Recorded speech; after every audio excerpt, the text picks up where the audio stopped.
Hello மக்களே, இன்னைக்கு நம்ம மாடி தோட்டத்துக்கு நானும் எங்கள் அம்மாவும் பார்த்தீங்கன்னா இப்போ டைம் பார்த்தீங்கன்னா 10 மணி இருக்கும் வந்தாச்சு. இன்னைக்கு நம்ம தோட்டத்தில் என்னென்ன காய்கறி எல்லாம் விளைஞ்சிருக்கோ அதெல்லாம் கட் பண்ணலாம் அப்படின்னு சொல்லிட்டு வந்தாச்சு. என்னோட குரல் கேட்குதோ இல்லையோ, இந்த காக்காவோட சவுண்டு பார்த்தீங்கன்னா காலையில் செம்மையாக கேட்குதுங்க.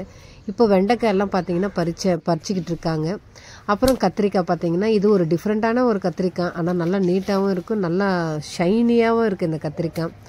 ஆனால் இதுக்கு முதே நம்ம அறுவடை செஞ்சு இது வந்து பார்த்திங்கன்னா சமைச்சு சாப்பிட்ருக்கோம். நல்லா டேஸ்ட்டாக இருக்கும் இந்த கத்திரிக்காய்.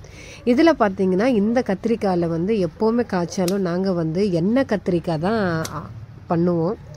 ஸோ இன்றைக்கி கிட்டத்தட்ட ஒரு 1/2 கிலோக்கு மேலே நம்மளுக்கு கத்திரிக்காய் கிடச்சி. 1/2 கிலோன்னு சொல்ல முடியாது, 1 கிலோக்கு கொஞ்சம் கம்மி. அந்த அளவுக்கு பார்த்திங்கன்னா நிறைய காய் கொடுத்துக்கிட்டே இருக்குது. இந்த செடி வந்து பார்த்திங்கன்னா கிட்டத்தட்ட 1 வருஷமாக நம்மக்கிட்ட இருக்குது. ஏன்னா நம்ம கட் பண்ணி விட்டுட்டே இருந்தால் அதில் நிறைய பூவும் பிஞ்சு காய்கள் வருது. ஸோ இந்த செடியை நாங்கள் நல்லா மெயின்டைன் பண்ணிக்கிட்டே வரோம். ஸோ அதில் பார்த்திங்கன்னா நிறைய காய் இருக்குது. ஸோ நீங்களும் லைவாகவே பாருங்கள். ஒரு சாதாரண ஒரு ட்ரம் இருக்கும் இல்லையா, அது கட் பண்ணி அதில் தான் நாங்கள் போட்டு வச்சுருக்கோம். இந்த மாதிரி காய் நிறைய கிடச்சிருக்கு. ஸோ அப்புறமா பார்த்திங்கன்னா இந்த குண்டு கத்திரிக்காயும் இருக்கும், அங்கங்கே அந்தந்த செடியில் ஒரு 2-3 அந்த மாதிரி இருக்கும். ஸோ அதுவும் பார்த்திங்கன்னா அம்மா வந்து பறிச்சுக்கிட்டு இருக்காங்க. இதில் பச்சை கலர் கத்திரிக்காய் ஒன்று சொன்னேன் இல்லையா, இந்த கலர் இது பார்த்திங்கன்னா இன்னும் டேஸ்ட்டாக இருக்கும். எண்ணெய் கத்திரிக்காய்க்கு பச்சை கலர் கத்திரிக்காய் இருக்குது பார்த்திங்களா, இதில் செஞ்சோன்னா இன்னும் செம்ம டேஸ்ட்டாக இருக்கும். ஸோ அதுக்கப்புறம் கத்திரிக்காய் வெண்டைக்காய் எல்லாம் முடிஞ்சாச்சு. இப்போ பார்த்திங்கன்னா அவரைக்காய் இருக்குது. ஸோ அந்த அவரைக்காவை பார்த்திங்கன்னா அம்மா வந்து கொத்தா அப்படியே அந்த கொடியிலேருந்து கொத்தாக பார்த்திங்கன்னா பறிச்சுக்கிட்டு இருக்காங்க. ஸோ பாருங்கள் இயற்கையாகவே எவ்வளோ அழகாக இருக்குது அப்படின்னு சொல்லிட்டு. எங்கள் அம்மாவுக்கு கொஞ்சம் கூட இடம் இருக்கக்கூடாது, எந்த மூலை இருந்தாலும் பார்த்திங்கன்னா அவங்க அவரைக்காய் கொடி தான் போட்டு வைப்பாங்க. ஏன்னா அவங்களுக்கு அவரைக்காய்னா ரொம்ப பிடிக்கும். ஸோ அது கொடி ஏறுது பார்த்திங்கன்னா அது ரொம்ப விரும்புவாங்க அவங்க. ஸோ இப்போ பார்த்திங்கன்னா அதுலேருந்து காயெல்லாம் பார்த்திங்கன்னா அவங்க தான் வந்து அதாவது பறிச்சுக்கிட்டு இருக்காங்க. தேடி பறிக்கிறாங்க, உள்ளே எங்கேயாச்சும் இருக்கா அப்படின்னு சொல்லிட்டு இலையெல்லாம் நவுத்தி பார்த்திங்கன்னா. ஸோ அந்த மாதிரி கண்டுபிடிச்சி எல்லாமே பார்த்திங்கன்னா பறிச்சிட்ருக்காங்க.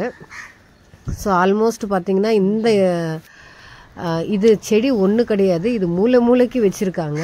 இன்னொன்று பார்த்திங்கன்னா இன்னும் ஹைட்டாக போயிடுச்சு அந்த கொடி, அதனால் பறிக்கவே எங்களால் முடியல. அப்போவும் எங்கள் அம்மா விடலை, ஏணி போட்டு பறிக்கணும் அப்படின்னு சொல்லிட்டு அதுலேருந்தும் எல்லா காய்களும் பார்த்திங்கன்னா பறிச்சிட்ருக்காங்க. அடுத்து இன்றைக்கி வந்து சாம்பார் தான் சமையல் நினைக்கிறேன். இந்த எண்ணெய் கத்திரிக்காவை செய்வாங்களோ இல்லை என்ன செய்வாங்கன்னு தெரியல, அவங்க தான் அதை டிசைட் பண்ணணும். ஸோ இன்றைக்கி நம்மளுக்கு நிறைய ஃப்ரெஷ்ஷான காய்கறி எல்லாம் பார்த்திங்கன்னா நம்ம தோட்டத்துலேருந்து நம்மளுக்கு கிடச்சிருக்கு. இது நம்ம வளர்க்குறதுக்கு, தண்ணி ஊற்றுறதுக்கு, மெயின்டைன் பண்ணுறதுக்கு ரொம்ப கஷ்டமாக தான் இருக்கும். பட் ஒரு ஹாபியாக நம்ம இதெல்லாம் பிடிச்சி நம்ம செஞ்சுக்கிட்டு வரோம். அதுக்கப்புறம் சில நேரத்தில் அப்படி இப்படின்னு இருக்கும். அப்புறம் பார்த்திங்கன்னா இந்த காய்கறி எல்லாம் நம்ம பறிக்கும் போது அந்த சந்தோஷமாக வேறையாக இருக்கும். ஸோ இந்த அளவுக்கு காய்கள் நம்மளுக்கு கிடச்சிருக்கு. ஸோ நம்ம வச்ச செடியில் பார்த்திங்கன்னா இவ்வளோ காய்கள் வந்திருக்கு இல்லையா. ஸோ ரொம்ப சந்தோஷமாக எங்கள் அம்மாவும் சரி நானும் சரி ஹாப்பியாக ஃபீல் பண்ணுறோம். இந்த வீடியோ பார்த்து நீங்களும் ஹாப்பியாக ஃபீல் பண்ணுவீங்கன்னு நம்புகிறோம். அப்புறம் பார்த்திங்கன்னா பச்சை மிளகா வந்து நாங்கள் பழுக்கட்டும் அப்படின்னு சொல்லி விட்டாச்சு. இந்த பச்சை மிளகாவில் வந்து பார்த்திங்கன்னா பழுத்த பச்சை மிளகாவில் சட்னி செஞ்சு சாப்பிடுவோம், அது நல்லாயிருக்கும். ஏன்னா பழுத்த பச்சை மிளகா நம்மளுக்கு கிடைக்காது. நம்ம எடுத்துகிட்டு வந்து பச்சை மிளகாவை அது காஞ்சா அந்த ஒரு டேஸ்ட் வராது. ஸோ அதனால் செடியிலேயே பார்த்திங்கன்னா நம்ம இந்த மாதிரி பறித்து செய்யும்போது நல்லா டேஸ்ட்டாக இருக்கும். ஸோ நம்மளுக்கு அது என்ன பச்சை மிளகா அதுவும் நம்மளுக்கு பார்த்திங்கன்னா கிடைச்சாச்சு. ஸோ நம்ம தோட்டத்தில் இவ்வளோ காய்கறி எல்லாம் கிடச்சிருக்குங்க. ஸோ உங்களால் முடிஞ்சால் சிம்பிளான சின்ன ஒரு தோட்டம் நீங்களும் போடுங்க. ஸோ இதே மாதிரி இந்த மாதிரி தக்காளி, பச்சை மிளகா, கொத்தமல்லி இந்த மாதிரி எல்லாம் போட்டு அது ட்ரை பண்ணி பாருங்கள். அது பார்க்க உங்களுக்கு இன்ட்ரெஸ்ட் வந்துடும். அதுக்கப்புறம் நீங்கள் நல்லா செடிங்கெல்லாம் வளர்க்க ஆரம்பிப்பீங்க. ஸோ இதே மாதிரி இயற்கையான விஷயங்கள் உங்களுக்கு ரொம்ப பிடிக்கும்னா மறக்காமல் என்னோடய சேனலை சப்போர்ட் பண்ணுங்கள், சப்ஸ்கிரைப் பண்ணுங்கள். தேங்க்யூ.